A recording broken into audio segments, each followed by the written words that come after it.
T व F के प्रयोग तथा ई प्रकार के हमने देख लिया, ये जो टी और एफ प्रकार के जलवायु का प्रयोग किया जाएगा ये मुख्यतः ई प्रकार के जलवायु प्रदेश के साथ ही मैक्रो जो रीजन है इसके साथ ही किया जाएगा। ई टी अर्थात टुंड्रा प्रकार की जलवायु, ई एफ जो होगी वो मुख्यतः कौन सी होगी, हिम आच्छादित हिमटोपियों के लिए काम में आएगा। इसके अलावा जो हमने पढ़ा था टी जो होगा एफ प्रकार का जलवायु प्रदेश, एम प्रकार का डब्ल्यू और एस। तो एफ का मतलब होता है आर्द्र जलवायु। आर्द्र जलवायु यानी ऐसे क्षेत्र जहाँ पर साल भर सर्वाधिक शुष्क माह में भी वर्षा की मात्रा कम से कम 6 सेंटीमीटर होगी, अर्थात लगभग साल भर वर्षा होगी। एम प्रकार की मानसूनी जलवायु यानी सर्वाधिक शुष्क माह में वर्षा की मात्रा 6 सेंटीमीटर से कम होती है। एफ का प्रयोग जो होगा जो वो केवल ए प्रकार की, हमने देख लिया कि एफ जो साल भर वर्षा वाले क्षेत्र होते हैं ये कौन से होते हैं, भूमध्य रेखीय क्षेत्रीय होते हैं, इसलिए एफ प्रकार का जो प्रयोग होगा वो केवल ए प्रकार की जलवायु के साथ ही होगा। इसके अलावा हम अगर स्मॉल डब्ल्यू और स्मॉल एस की बात करें तो इन जो अंग्रेजी के लेटर हैं इनका उपयोग किया था उन्होंने। डब्ल्यू का मतलब ड्राई विंटर अर्थात शीत ऋतु में शुष्कता, एस का मतलब होगा ड्राई समर यानी ग्रीष्म ऋतु में शुष्कता। तो यानी जो वर्षा होगी वो डब्ल्यू प्रकार के रीजन में तो हमेशा ग्रीष्म काल में होगी, और जो एस प्रकार के रीजन है यहाँ पर ग्रीष्म ऋतु तो शुष्क रहेगी और शीतकाल में वर्षा होगी।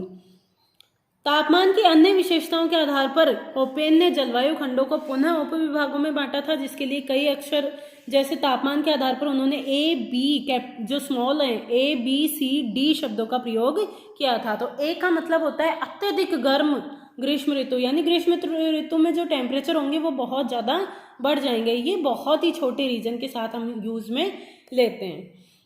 बी जो होगा यानी जहाँ ग्रीष्म ऋतु का टेम्परेचर जो होगा वो 22 डिग्री से कम होगा।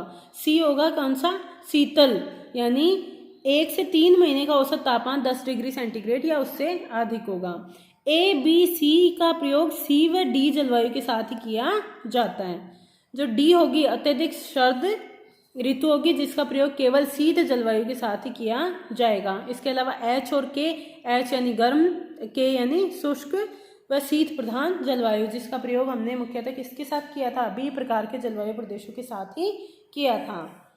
इस प्रकार कोपेन का जो मूल वर्गीकरण है जलवायु वर्गीकरण की योजना में 5 प्रमुख समूह की चर्चा है, जबकि बाद के संशोधनों में उन्होंने अपने समूह की संख्या 6 कर दी थी। अर्थात उन्होंने एक नया जो A B C D E दिया था उसके अलावा उन्होंने एच प्रकार का मैक्रो रीजन और जोड़ दिया था जिसको उन्होंने कहा था पर्वतीय जलवायु, क्योंकि जो पर्वतीय जलवायु होती है उसमें हम देखते हैं कि उष्ण कटिबंध से लेकर टुंड्रा प्रकार की सभी प्रकार की जलवायु का मिश्रण पाया जाता है। तो उन्होंने पर्वतीय क्षेत्रों की जलवायु को प्रदर्शित करने के लिए एक अलग जलवायु मैक्रो रीजन दिया था जिसे उन्होंने एच कहा।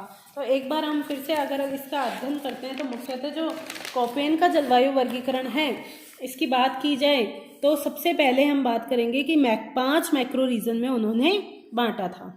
कोपेन ने विश्व को 5 मैक्रो रीजन में बांटा था और अंतिम संशोधन में उन्होंने इसे 6 कर दिया था, जिसमें एक नया शब्द उन्होंने कौन सा जोड़ा था, जो एच। तो ए का मतलब यहाँ होता है उष्ण कटिबंधीय जलवायु, ये याद रखोगे तुम, उष्ण कटिबंधीय जलवायु। बी का मतलब होता है शुष्क जलवायु क्षेत्र। सी जो होगी वो शीतोष्ण कटिबंधीय जलवायु प्रदेश को प्रदर्शित करेगी। जो डी होगी वो शीत जलवायु प्रदेश को प्रदर्शित करेगी।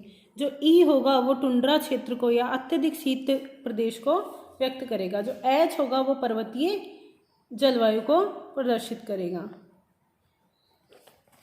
अब बात की जाए जो ये जो 4 प्रदेश हैं ए सी डी ई, ये मुख्यतः किस पर आधारित हैं, तापमान पर आधारित हैं। और जो बी प्रकार का जलवायु प्रदेश है वो वर्षा और वाष्पीकरण के अनुपात पर आधारित है।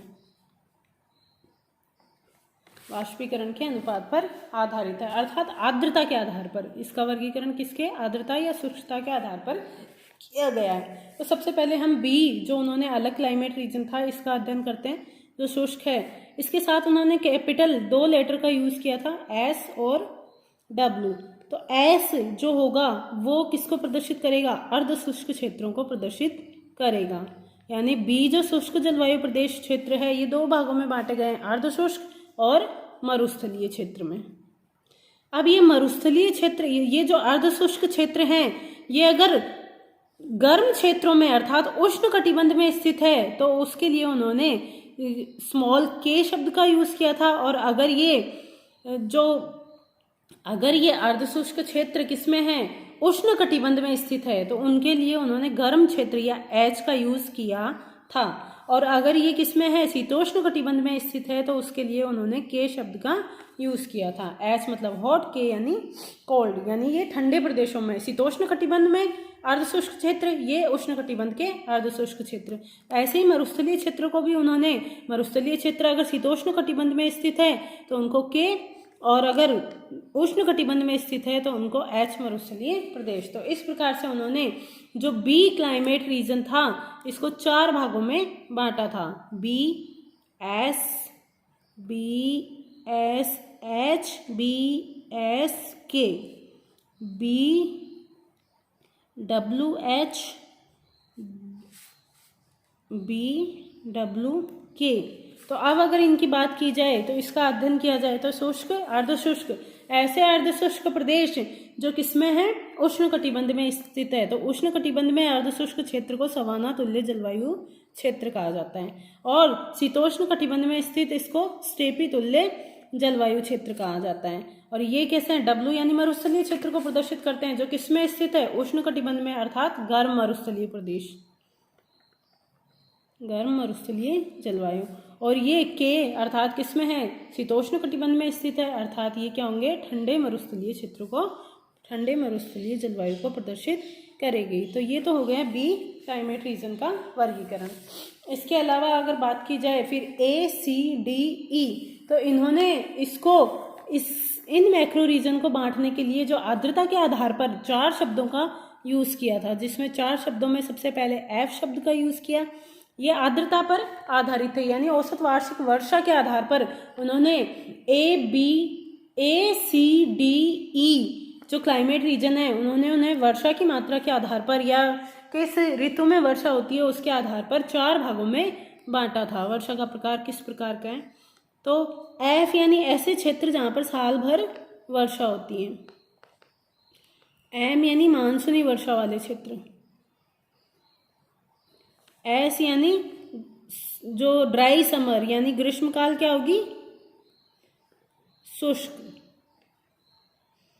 और यहाँ पर क्या होगा, डब्ल्यू प्रकार का जलवायु क्षेत्र जहाँ शीतकाल क्या होगा, शुष्क। अर्थात डब्ल्यू प्रकार के जलवायु क्षेत्रों में शीतकाल शुष्क होता है और वर्षा जो होती है वो मुख्यतः ग्रीष्मकाल में होती है। एस में ग्रीष्मकाल शुष्क होता है और जो वर्षा होती है वो किसमें होगी, शीतकाल में होगी। तो इस आधार पर जो एफ प्रकार का जलवायु वर्गीकरण है, ये साल भर वर्षा वाले क्षेत्र केवल उष्ण कटिबंधीय क्षेत्रों में ही पाए जाते हैं। उष्ण कटिबंधीय क्षेत्रों में अर्थात ए प्रकार के क्लाइमेट रीजन के साथ ही एफ का यूज होगा, क्योंकि उष्ण कटिबंध में ही भूमध्य रेखा से 5 डिग्री उत्तर और दक्षिण के मध्य ऐसे जलवायु रीजन पाए जाते हैं जहाँ पर साल भर वर्षा होती है, जिसको भूमध्य रेखीय वर्षा वन के नाम से भी जाना जाता है। इसके अलावा जो एम प्रकार का क्लाइमेट रीजन होगा, ये मुख्यतः ए के साथ भी आएगा, बी के साथ भी आएगा, और ए के साथ बी के साथ नहीं, ए के साथ भी आएगा और सी के साथ भी आएगा। और जो एस प्रकार का होगा, ये बी के साथ, ये जो होगा ये ए के साथ, सी के साथ, इनके साथ भी आएगा। इस प्रकार से ये कोपेन का वर्गीकरण समाप्त होता है। अब हम थानवेट के वर्गीकरण की चर्चा करेंगे।